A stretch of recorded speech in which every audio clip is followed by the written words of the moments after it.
بہت بڑا طبقہ ہے جو اس نفرت کی سیاست کو ملک کی تباہی کا سبب سمجھتا ہے۔ جمعیت علماء کی یہ تحریک ہے، ہم اسی لیے آپ کے پاس آئے۔ ہم وقف بل کو ایک مذہبی مسئلہ سمجھتے ہیں۔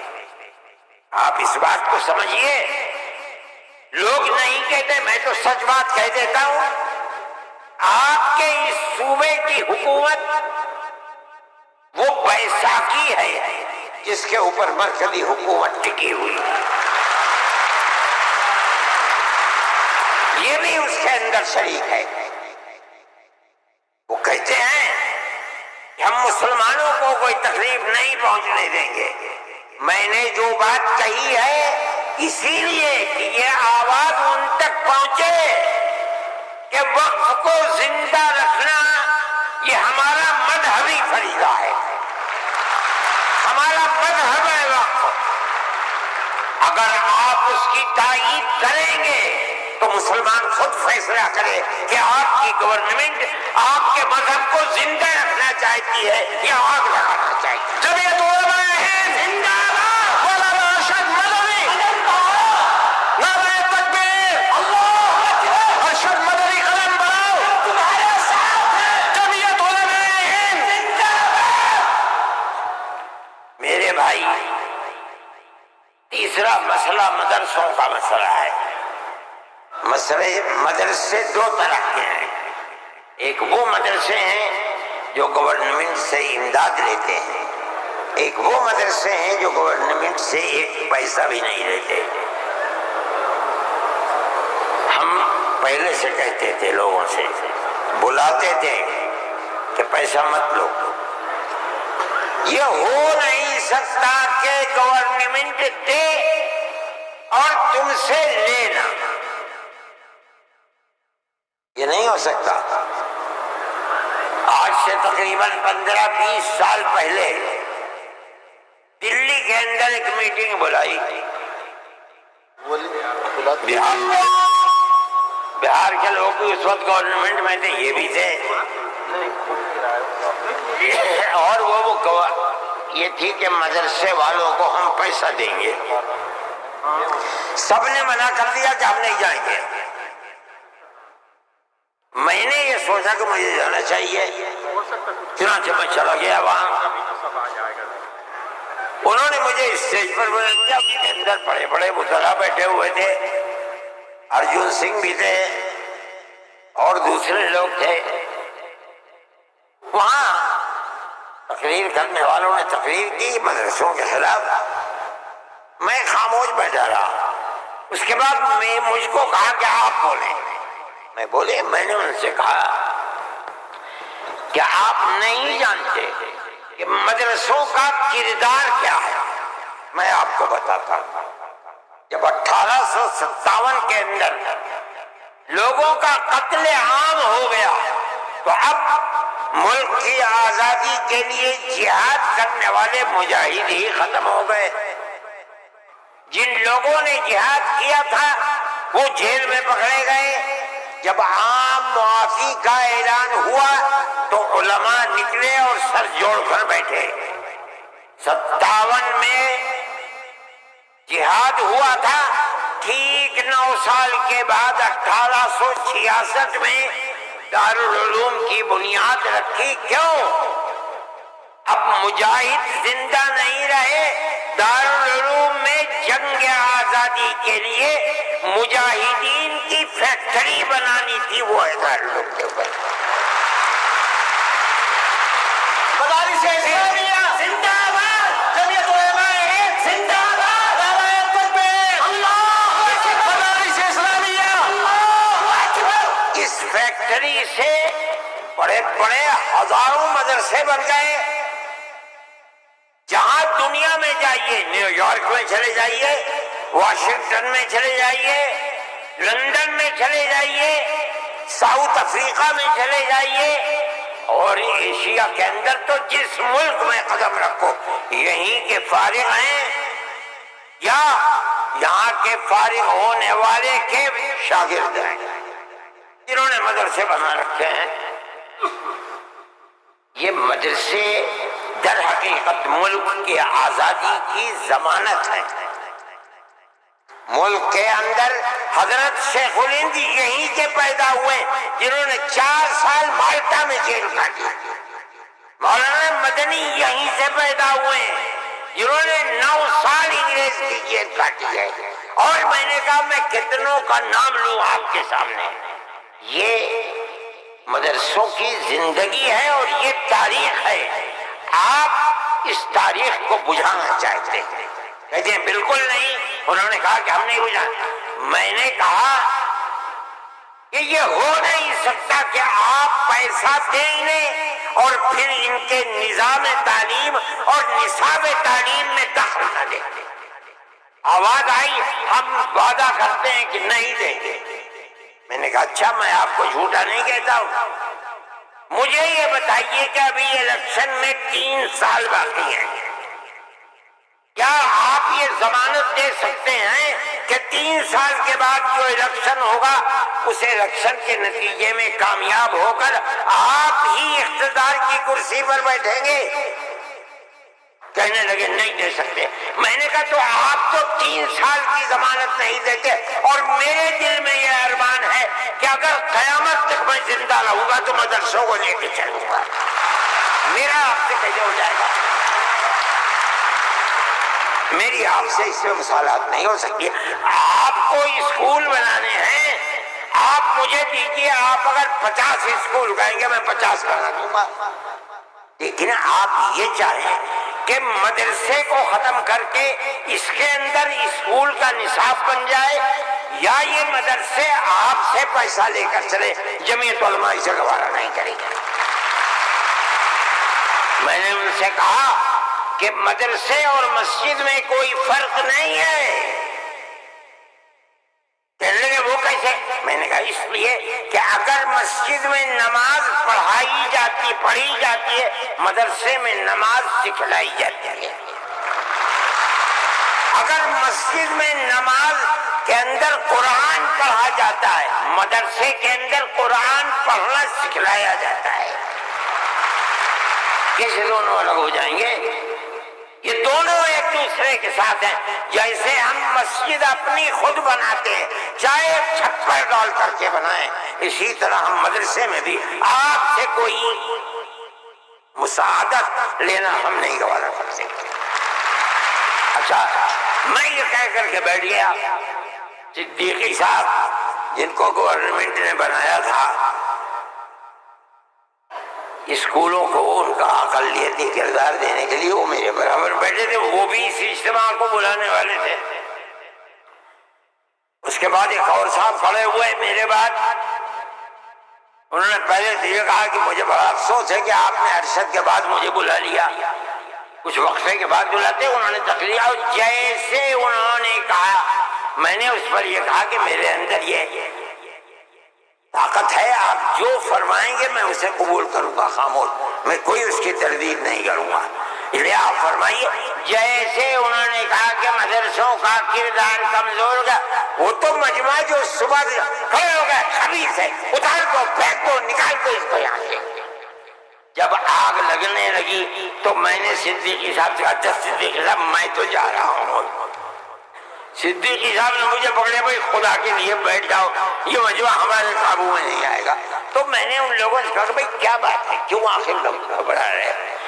ایک بات ہے، آپ کی مرضی کے مطابق ہے، آپ قبول کیجئے، نہ مرضی کے مطابق ہے آپ نہ قبول، لیکن اس اجلاس کے اندر یہاں کیوں شور بچاتے ہو؟ خیر وہ لوگ بیٹھ گئے۔ جب ہو گیا تو میں اٹھ کے بھاگ گیا۔ کانگریس گورنمنٹ کی جو بالکل آخری شخصیت تھی، انہوں نے کہا کہ بھائی سونیا جی صدر تھی، انہوں نے کہا کہ آپ نے کیا کر دیا، میں پہلے منع کرتی تھی کہ اس مسئلے کو نہ چھوڑو، بند کر دو اس کو، جو مدرسہ بند ہو گیا۔ آج بھی یہی مصیبت تھی، ان مدرسوں کے خلاف ابتدا میں جو امداد نہیں لیتے تھے کوئی نہیں بولتا تھا، اس لیے کہ جب تمہارا کھایا نہیں ہے تو تم ہم سے پوچھ کیوں سکتے ہو؟ جو تمہارا کھاتے ہیں ان سے جا کے کہو، انہوں نے کھایا ہے اب تم ان کے حلق سے نکالو، ہم نے تو کبھی تم سے 2 پیسے بھی نہیں لیے۔ دارالعلوم دیوبند کو سن 56 کے اندر 1956 میں، جو اس وقت یہاں بہار کے آدمی تھے اور ملک کے صدر جمہوریہ تھے ڈاکٹر راجندر پرساد، وہ دیوبند آئے تھے. انہوں نے دیوبند حضرت رحمت اللہ علیہ زندہ تھے، حضرت مدنی، انہوں نے دارالعلوم کے لیے ایک لائبریری کے پیسے دارالعلوم کو دینے کی وعدہ کیا. جب وہ چلے گئے، اب شکریہ ادا کیا ان کا بہت، جب وہ چلے گئے تو ان کو خط لکھ کر بھیج دیا گیا کہ دارالعلوم دیوبند کے بنانے والوں کا یہ حکم ہے، یہ اصول ہے کہ کسی بھی مسلم یا غیر مسلم حکومت سے کبھی کوئی مدد نہیں لی جائے گی، اس لیے ہم آپ کا شکریہ کے ساتھ واپس کرتے ہیں. آج تک حکومتوں پر حکومتیں بدل گئیں، انگریز گورنمنٹ، پھر اس کے بعد ہندوستان، مگر اس کے اندر کوئی فرق نہیں پڑا ہے. لیکن اس کے بعد جنہوں نے لیا تھا وقت گورنمنٹ سے، پھر اس کے بعد ان مدرسوں کے اندر بھی ہاتھ ڈالنا شروع کر دیا. جمعیت علماء اس سلسلے کے اندر کورٹ میں گئی، اگرچہ ان مدارس کے سلسلے میں کوئی فیصلہ ابھی تک نہیں آیا، لیکن ہم یہ سمجھتے ہیں کہ قانونی اور دستوری اعتبار سے جو گورنمنٹ سے کوئی چیز نہیں لیتے، پہلے لیا جاتا تھا چھٹیوں کے اندر گورنمنٹ سے، وہ قانون تھا کہ جو ٹکٹ طلبہ لے کے گھر جاتے تھے کنسیشن، اس میں پیسہ کم ہو جاتا تھا. جب گورنمنٹ کی نظریں بدلنی شروع ہوئی، دارالعلوم نے بند کر دیا، اس کو کم نہیں لیتے. یہ بات ہم نے کہی کہ اللہ کا بڑا احسان ہے کہ جو تبصرہ آیا، ابھی تک فیصلہ نہیں آیا، وہ تبصرہ بھی حق کے اندر ہے. انشاءاللہ جب گورنمنٹ سے کوئی تعلق ہی نہیں ہے اور دستور کی دفعات 25 اور 26 اقلیت کو یہ حق دیتی ہے کہ وہ اپنے اداروں کو قائم کر لے، کوئی رکاوٹ نہیں ہے. ہمارے مذہبی اداروں کے اوپر کیسے رکاوٹ ہو سکتی ہے؟ دستور کی یہ دفعات ہمارے لیے چین و سکون اور عزت و آبرو کے ساتھ ملک میں رہنے کا ہمیں حق دیتے ہیں. ہم یہ سمجھتے ہیں کہ مستقبل کے اندر بھی انشاءاللہ ہم اپنے ان پروگراموں کے اندر کامیاب رہیں گے. میرے بھائی، فلسطین کا مسئلہ ہے. دیکھیے، جب یہ مسئلہ ہوا اسی دن ہماری گورنمنٹ نے ایک بات کہی کہ یہ دہشت گردی ہے، فلسطینیوں نے حملہ کیا اسرائیل کے اوپر. میں نے کہا یہ بھی گورنمنٹ جانتی نہیں ہے. جب میں نے اگلے ہی دن بیان دیا کہ یہ غلط ہے، اسرائیل کو بنانے والوں نے بنایا تھا، بیت المقدس اسرائیل سے باہر تھا، فلسطین آزاد تھا. اسرائیل نے امریکہ کی مدد سے اور یورپ کی مدد سے بیت المقدس کو، فلسطین کو، تمام فلسطین کے اوپر زبردستی حملہ کر کے فلسطینیوں کو غلام بنایا اور اپنے اندر داخل کر لیا. پھر یہی نہیں، 2-4 سال کے بعد حملہ کیا شام کے اوپر، اور گولان کی جو پہاڑیاں تھیں ان کو اپنے قبضے میں لے لیا.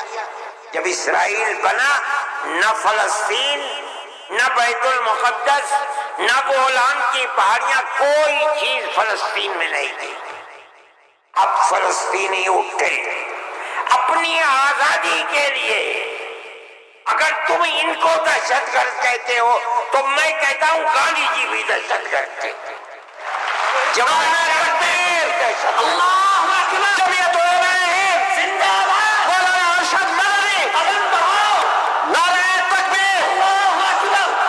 اس کے بعد سے پھر کبھی یہ بات نہیں آئی. لیکن میں یہ کہتا ہوں کہ جس نظریے کو لے کر اٹھے، اس کا مطلب یہ ہے کہ کچھ جانتے بوجھتے نہیں ہے. کیسے کہہ دیا انہوں نے؟ ان کو دیکھنا چاہیے تھا تاریخ، اگر خود نہیں پڑھتے پڑھے ہوئے لوگوں سے پوچھنا چاہیے تھا، وہ بتاتے آپ کو کہ ہو کیا رہا ہے۔ میرے بھائی میں یہ بات کہتا ہوں کہ جمعیت علماء کی ایک تاریخ ہے، اور جمعیت علماء اس چیز کے اوپر ہے۔ ہمارا اس وقت کا مسئلہ صرف ایک ہی مسئلہ نہیں، بہت مسائل ہے، لیکن وقف ترمیمی بل کا مسئلہ بھی یہی ہے، جس کو جاننے کی ہمارا مذہب ہے۔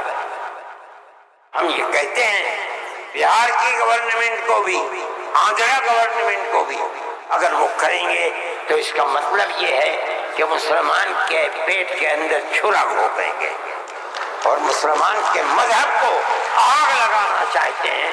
مسلمان کو سوچ لینا چاہیے کہ وہ کیا کرے گا اور مستقبل کے اندر اسے اس جنجال کو کس طرح نمٹانا ہے۔ ہم ایک بات کہہ رہے ہیں اور ہمیں یہ کہنے کا حق ہے، اس لیے کہ دستور کے خلاف ہے۔ دستور نے ہمیں مذہبی آزادی دی ہے۔ آپ وقف کو مذہب نہیں سمجھتے، لیکن اس لیے نہیں سمجھتے کہ نہ آپ قرآن کو جانتے ہیں نہ آپ حدیث کو جانتے ہیں۔ حضرت عمر رضی اللہ تعالی عنہ نے اپنا ایک باغ وقف کرنے کی نبی کریم علیہ السلام سے اجازت چاہیے، جو خیبر میں تھا۔ آپ نے فرمایا میری رائے یہ ہے کہ تم باغ کو وقف مت کرو، بلکہ باغ کی کھجوروں کو وقف کر دو فقراء اور مساکین کے لیے، اس لیے کہ باغ تمہارا رہے گا، باغ اس کا محتاج ہے کہ تم اس کی دیکھ بھال کرو۔ وقف کر دو گے کوئی دیکھ بھال نہیں کرے گا۔ باغ تمہارا ہے، تم اس کی دیکھ بھال کرو، جو پھل اس کے اوپر آئے گا وہ فقیروں کو اور محتاجوں کو تقسیم کر دو۔ انہوں نے ایسے ہی کر دیا۔ میرے بھائی وقف 1400 سال سے چلا آ رہا ہے۔ اللہ نے قرآن میں فرمایا ہے، رسول اللہ نے حدیث کے اندر فرمایا ہے، اور چونکہ یہ مجلس اس کی نہیں ہے ورنہ تو بے شمار اوقاف ہیں۔ خود نبی کریم علیہ السلام نے اپنی زندگی کے اندر وقف کیے ہیں۔ یہ ہمارا مذہب ہے، آپ کیوں اس کے اندر دخل دیتے ہیں؟ آپ یہ کہیں کہ دستور میں لکھا ہوا نہیں ہے، اس کا مطلب یہ ہے کہ آپ یہ نہیں مانتے کہ مسلمان کو آزادی ہے اپنے مذہب کی حفاظت کی۔ آپ یہ نہیں جانتے ایک ایک مذہب کی جزئیات کو دستور کے اندر جمع کرنا ممکن نہیں ہے۔ مذہب اسلام تو آدمی کے پیدا ہونے سے پہلے موت کے بعد تک قبر کے اندر جو صورتحال ہوتی ہے، اسلام اس سب کو اپنے احاطے میں لیے ہوئے۔ آپ کے دستور میں کتنی گنجائش ہوگی اس کی؟ یہ بات کہہ دیا کہ ہمیں اپنے مذہب پر چلنے اور اپنانے کا حق ہے، اسے زندہ رہنے کا حق ہے۔ ہم یہ بات کہہ رہے ہیں، ہم نہیں چاہتے کہ کوئی دوسرا اس کے اندر دخل اندازی کرے۔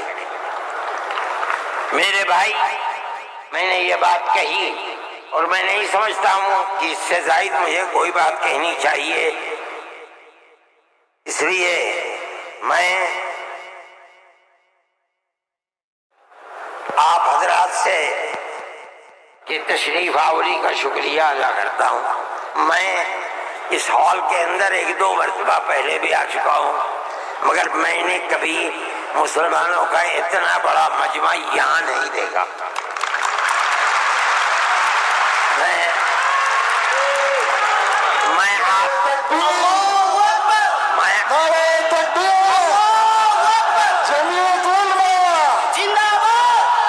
آپ حضرات کا شکریہ ادا کرتا ہوں اس لیے کہ یہ سب جگہ شہرت تھی کہ اس اجلاس کا مقصد وقف ترمیمی بل کی مخالفت ہے۔ اس کا مطلب ہے کہ بہار کا مسلمان ہر اس طاقت کا مخالف ہوگا جو وقف ترمیمی بل کی تائید کرے گا۔ اس لیے آپ حضرات کا اس گرم جوشی کے ساتھ یہاں آنا، میں جمعیت علماء کے خادم کی حیثیت سے آپ کا شکریہ ادا کرتا ہوں۔ اللہ آپ کو خوش رکھے، خیر و عافیت کے ساتھ رکھے، آپ اپنے مذہب کو سینے سے لگائے ہوئے زندہ رہیں اور مذہب کو خدا کرے زندہ رکھے۔ میں آپ سب حضرات کا شکر گزار ہوں، جو لوگ باہر سے آئے ہیں میں ان کا بھی شکریہ ادا کرتا ہوں۔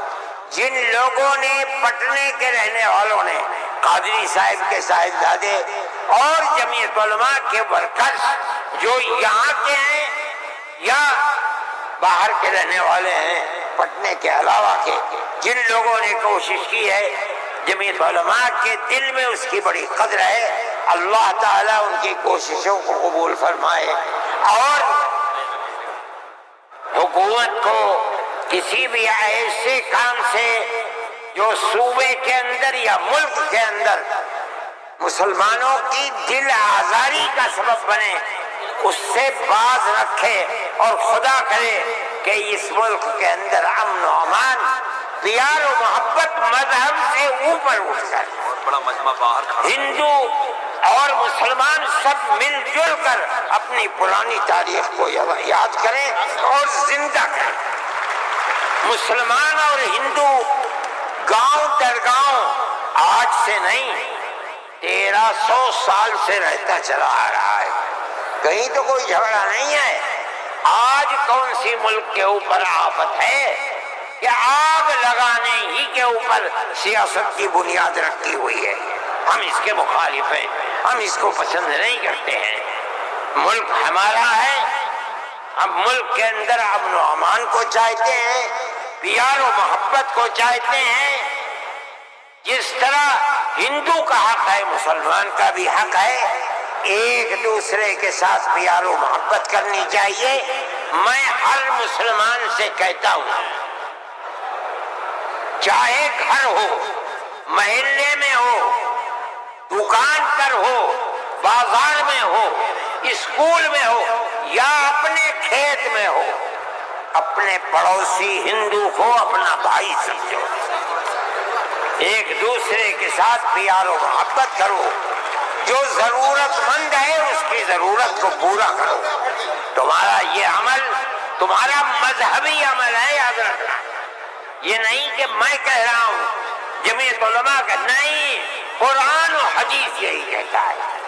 اس لیے آپ اپنی اس محبت بھری زندگی کو دنیا کے سامنے پیش کریں۔ میں ارباب مدارس سے بھی کہتا ہوں، وہ جہاں جائیں، جہاں رہیں، جہاں مدرسہ چلائیں، ایک دوسرے کے ساتھ الجھ ہندو مسلمان کو قریب کرنے کی اپنی تحریک کو زندگی عطا فرمائیں، جو آپ کی تحریک نہیں ہے، اسلام کی دی ہوئی تاریخ ہے۔ اللہ ملک کے اندر امن و امان کو قائم رکھے، پیار و محبت کو زندگی عطا فرمائے۔ میں ڈاکٹر صاحب، صدر صاحب، جنرل سیکریٹری صاحب بہار، ان سب کا تہہ دل سے شکریہ ادا کرتا ہوں۔ اللہ ان کی کوششوں کو کامیاب فرمائے اور اس اجتماع کو اپنے مقاصد کے اندر کامیابی عطا فرمائے۔ وصلی اللہ تعالی علی خیر خلقہ سیدنا اللہم انا نشہد